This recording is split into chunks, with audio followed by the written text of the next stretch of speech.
Hey, what is up, you sexy beasts? GhostSickness Tristan here, and I'm with David Brown. So he does an advice series on his channel called Dr. David Brown, and so I figured I would have him on today to record an advice video with me because I do ghostly advice.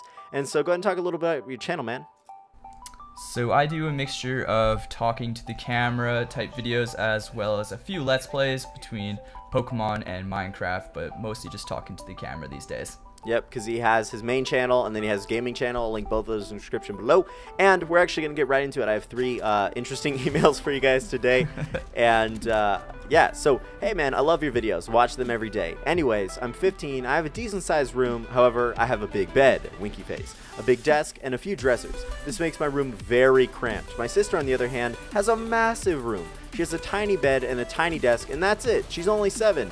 I've told my parents I want to swap, but they keep saying no. Do you have any ideas on how I could convince them? Please put this on Ghost Advice, and thanks for making amazing videos. So, what I would say to you, bro, is absolutely make it worth their while. Whether this means you have to pay them or just incentivize them in any way. Be like, look, I think this is a great idea because X, Y, and Z, right? Just please, you know, spell it out for them. Maybe you're really loud and rambunctious like I used to be because I lived, my room was right next to my parents' room, and doing this whole YouTube thing was very loud, right? So I'd be playing, you know, Call of Duty late at night and be like, God damn it! And, you know, my parents did more, just throw stuff. So my parents weren't having any of it, so they had to move me back and switch my brother and I rooms, and he's about the same age. So now he lives closer to them and I live further down the hall, but we have the same size room, so it doesn't really matter. What I would say to you, bro, is just make it worth their while. If you have to be rambunctious, be rambunctious. I don't care. Be as loud as possible, but be like, look, well, my sister, hopefully your sister's room is further away. If it's not, well, then that plan's not going to work, but it's worth a shot. And then just, yeah, bribe them if you have to. What would you say, man? I really like that advice, especially if her room is much further away. Be as loud as possible. If not, because you're so much older than she is, she's not going to need a lot of space for the next couple years, and you're probably going to be looking to move out within the next 5 years or so. So even in 5 years, that only puts her at like 12 years old. So maybe just say, let me swap rooms with her until I move out, and then she can take the larger room at that point when it makes sense.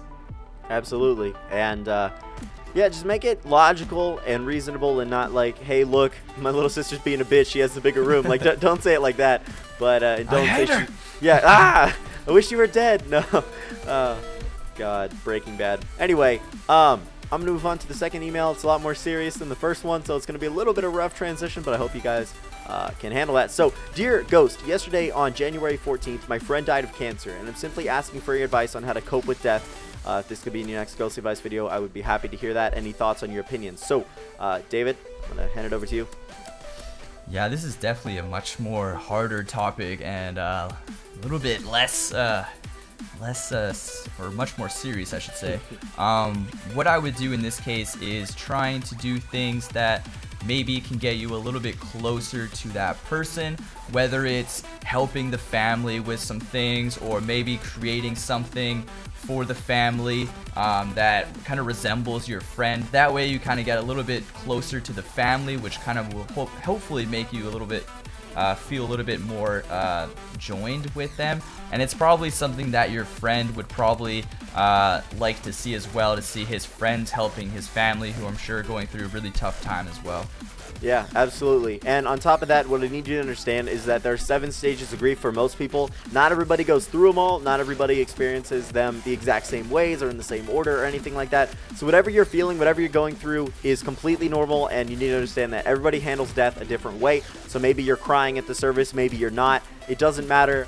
Maybe you're really angry about it, and maybe I don't know. I don't know how you're reacting to this, but obviously it's going to hit you, and, you know, it may take a few weeks, it may take a few months. Maybe you don't get over it for, you know, like a year. I don't know. Everybody's different, right? So, but I need you to remember the good times that you and your friend had together, and instead of the bad times or the times you fought or the things you could have done differently, and understand that it's not your fault, and whatever you're feeling is completely normal, because everybody handles death differently. There's no formula for it. The 7 stages of grief are just kind of an outline, and there's no real way or proper way to deal with death because it's different for everybody. So I'm going to get on to the last email. So people are afraid of many different things. Some are less stupid. Okay, okay. Sorry, I'm just gonna get right to it. So he is scared of the dark, asking girls out, and texting. So that's a couple fears. Yeah, that's a couple. It's more than one. It's more than one. So we're gonna attack them one at a time here. So when it comes to the dark, what I would say to you is it takes a gradual association therapy. So maybe you have. Maybe you need a nightlight or something. I don't know if this means sleeping. Something with a dimmer switch. Yeah. With the dimmer switch, so you can gradually make it less lit up. Yeah. So, or like maybe just get like a really bright custom PC. Like I know mine's like really bright, so it totally functions as like a nightlight or whatever. But so you want to slowly get used to, I don't know if you sleep with the lights on, I don't know if you're scared of being outside when it's dark, whatever. Maybe start walking in the dark with like a buddy so you're less scared. Or when it comes to sleeping, get a nightlight or a gradual light like he said. So he's also scared of asking girls out. Now David, I'm going to let you attack this one. This one's a little bit harder than the dark for most people. For this, I would say is practice makes perfect. You're gonna get rejected over 100 times in your life. I've been rejected over 100 times in my life already, but at the same time, the more rejections you get, it's just gonna make you more confident and that much more easier as time goes by. This is a numbers game. You're gonna have to deal with rejection, but the more times it happens, it's gonna become a little bit easier every single time, and you'll become more confident about it each and every time. So I know you're okay with hitting up a girl for a casual conversation, but next time you need to step it up and actually ask a girl on a date, whether it's going bowling or something that's just casual and fun. Will hopefully propel you into a better situation than just a casual conversation with a girl at school. Yeah, absolutely. And all you need to understand is this just words, right? Rejection is most likely just a no, or just not right now, or just unless she slaps you right in the face. Yeah, and she'll never just, you know, come out of nowhere and slap you or whatever. So unless you do something really awful to her. But anyway, don't be creepy. Yeah, don't be creepy. Don't be groping on her or anything. But what I would say to you, man, yeah, just practice it, and it's only one sentence, right? You just need to get one sentence, like 7 words out of your mouth. Be like, will you be my girlfriend, or will you go out with me? And boom, it's over. Like, it's like a 2-second thing, if that. So it's nothing to be really scared of. You have to get a yes or a no, and if you get a no, boom, that's the end of it. Move on to the next girl. Like David said, it's a numbers game. So it's absolutely nothing to be scared of. You will get rejected in your lifetime. I have, David has, you will as well, no matter how fucking attractive you are. Everybody gets rejected. So moving on to the last email, the last part of this last email for today. Texting. He's scared of texting. So this comes into gradual association therapy also. So you just want to text your friends, text your family, get on Facebook, get on Twitter. I don't care what you do, just write physical texts with your cell phone. It's really easy. It's not something to be scared of, because maybe you send a bad text and okay, well, you fucked up that time, so just don't do that again. But it's really not going to be that big of a deal. You just got to keep practicing and doing it to whoever you're comfortable with. You can even make like a fake profile and start like going on like a dating website like Tinder or something, and just start texting girls that you have no idea who they are.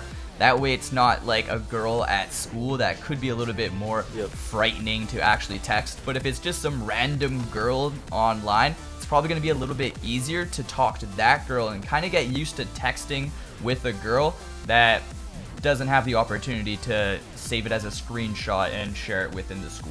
Absolutely. And when you were starting that, I thought you were going to say make like a fake Facebook or Twitter and just tweet a bunch of random shit, like whatever's on his mind. I also think that's not a bad idea. But if it's actually texting and getting replies, not actually writing the text, like picking up the keyboard, it's like, oh shit, you know, then definitely just keep it short, keep it concise. So anyway, guys, really did enjoy this episode of Ghostly Advice. Don't forget to smash the like button. I fucking love you. David, any last words? I hope you all have a great 2015. Make sure whatever you want to do in your life, you do it well. Sounds good. See you guys later. Bye.